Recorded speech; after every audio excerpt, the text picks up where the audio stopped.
I was thinking about Puerto Rico. You know, we had the elections November 2012, and there's a lot of people talking about Puerto Rico choosing statehood. I want these people to, you know, be quiet. Don't talk about something that you don't know. I was going to call you, you know, ASSHOLES, but instead of using that not politically correct expression, which would make it incorrectly political or whatever, I don't want you to behave like donkey orifices talking about Puerto Rico, like, you know, Mr. ABC or CBS or NBC or CNN or whoever you are, and getting this impression and then writing about it and talking about it and speculating. You don't know what you're talking about. You don't know. You really don't know. I know that you don't know. Believe me, you don't know. So this is what's going on, okay? I'm going to share something that I already shared in Spanish in yoestabapensando.com. This is iwasthinkingblog.com. Viral Maximus, Samuel Reyes, and yours truly, Carlos Estero.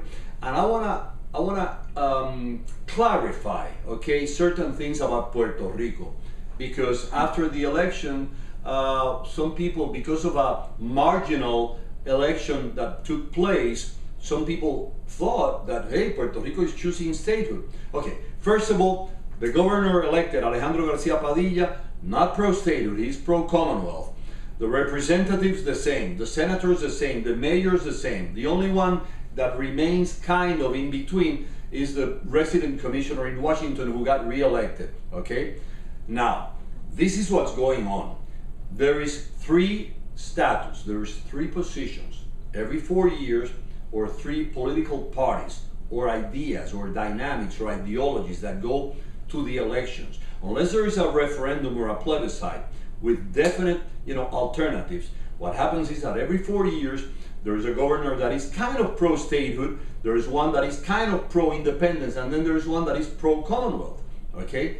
Now, the status remains the same. The status of Puerto Rico is not an issue. It hasn't been for decades, okay? Because what happens is that when we swerve, when we go towards independence in a very strong way, that we want to be republic, we get all the fervor, and our Olympic team defeats the United States, and all of a sudden Puerto Rico, yeah, you know, all of a sudden we become like, oh, you know, we're going in that direction. Then there's immediately there's like a natural reaction. No, wait a minute, we want to stay associated with the United States. There is a movement towards becoming state 51, you know, and by the way, the Puerto Rican star in the flag, it's too big. It doesn't fit, you know, in that frame that you have with all the nice, you know, orderly, you know, the star span. No, forget about including this star, you know, in the 50 star setup. But when there is a movement in that direction, pro-statehood, then people say, no, we don't. So what happens?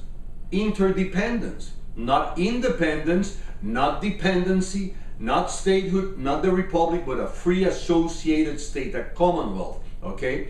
Which is interdependence, the formula, the political formula for the 21st century. This is it. This is the secret. That's why the European Common Market got it together. That's why in the global village we have countries that are not 100% dependent or 100% independent, but are interdependent, okay? Now, in order to clarify a little bit better, let's talk about Puerto Rico when it used to be called Boriquen, the land of the great Lord. There were no Europeans there, just the native Western Hemisphere Americans in that sense, the Indians, quote unquote Indians, okay?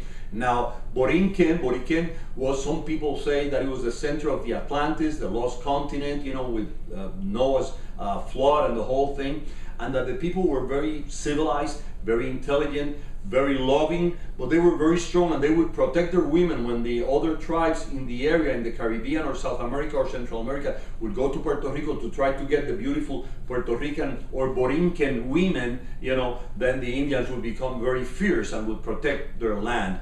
But then at one point, Spain comes, discovers, colonizes, conquers Puerto Rico, among other areas, and Puerto Rico becomes a colony of Spain. Very desired, very much desired by the kings and queens in Europe, by all these empires, you know, the British, the Dutch, the Portugal, king wanted Puerto Rico.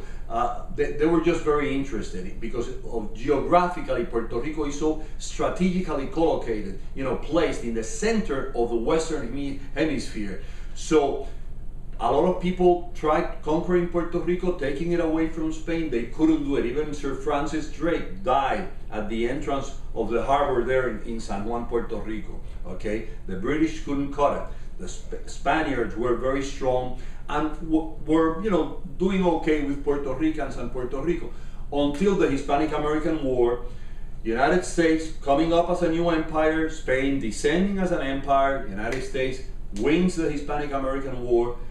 Puerto Rico is a war bounty, along with Cuba and the Philippines. Cuba and the Philippines went on their own. We know what happened with them. Puerto Rico remains associated with the United States, kind of like willingly, because Puerto Rico is very close to Florida, and to the United States, much more than to Spain. So there was a relationship established there for a long time.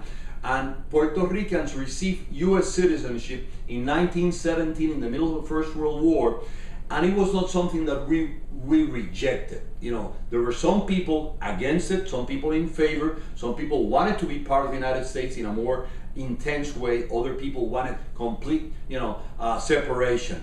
But because of that, a strong energy, a very strong desire emerged, grew, developed in the middle with bunches of people led by Luis Muñoz Marin in the 30s and the 40s, okay, especially in the 40s, with men and women, very bright, and they developed this alternative.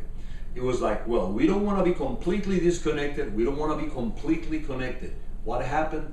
The Commonwealth, the free associated state of Puerto Rico. That formula in the 1940s has been kept every 4 years to this very day. And whenever we have a plebiscite or a referendum concerning that, most of the people in Puerto Rico don't want independence. And a majority of the people do not want to be a state. Okay, that's a fact, Jack. All right? So what happens in 2012? Pro-Commonwealth wins. Okay? And what's going to happen in 2016? Pro-Commonwealth is going to win again. God willing, if the Lord tarries, like we say, because we know how the world is moving. It's kind of weird. But anyway, sticking to the subject, Puerto Rico is pro-Commonwealth. This is a formula. It's a reality, interdependence. What does interdependence mean? Okay, let's say you and your mate, you hold hands. Well, it's okay, you hold hands, right? You got both hands on each other's hands. Well, that's cool, but you don't want to have that all the time because it's toxic, it's dysfunctional, this dependency. Okay, so that's like too much. But then if you let go and you never grab each other's hands, then why bother be with each other? That means that, hey, I go my way, you go, that's completely independence. That's not good either. So interdependence is you hold your mate's hand with your right hand, okay? You hold your mate's left hand, and then you hold your mate's right hand with your left hand, okay? That's interdependence. You still have a free hand. That's called interdependencia, interdependence. The same thing that I'm telling you, in a more important way in English, because you're more ignorant in the States about our situation than the Spanish-speaking people all over the world. But I already shared this in Spanish. So this is for your benefit in the United States, okay? So that you know that Puerto Rico, we are U.S. citizens by birth, but our nationality is Puerto Rico. We have our Olympic team, we have our Miss Universe, contest, the whole works, and we do not want to be state number 51. The majority of Puerto Ricans do not want that. And the majority of Puerto Ricans do not want to be the Republic of Puerto Rico. So, receive that, check it out, come and visit. You'll see that we are pioneers in this reality, okay, of being interdependent. Now, we are one of the top markets of United States products. We buy, and the United States is very, very interested in keeping the relationship with us, just as we are in keeping the relationship with the United States, all right? There are certain things that we want to obtain, more autonomy, certain, details that we want to be more sovereign in terms of, you know, the coast, and, you know, being able to negotiate with, do business with other countries, etc.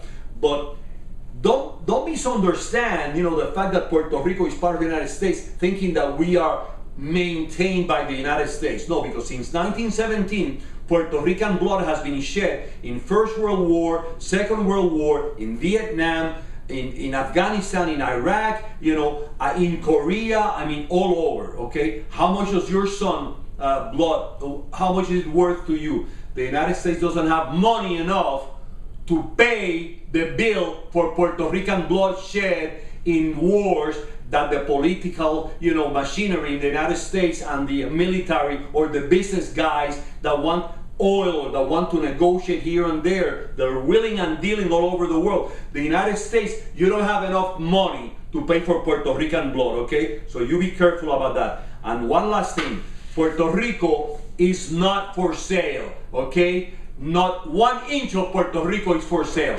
So you keep that in mind. Make sure, right? I didn't want to get too excited or too upset. I love you. God bless you. You know, but remember that I'm going to be talking with you, and in the meantime, I'll share, you know, sometime soon, and you'll know what I was thinking.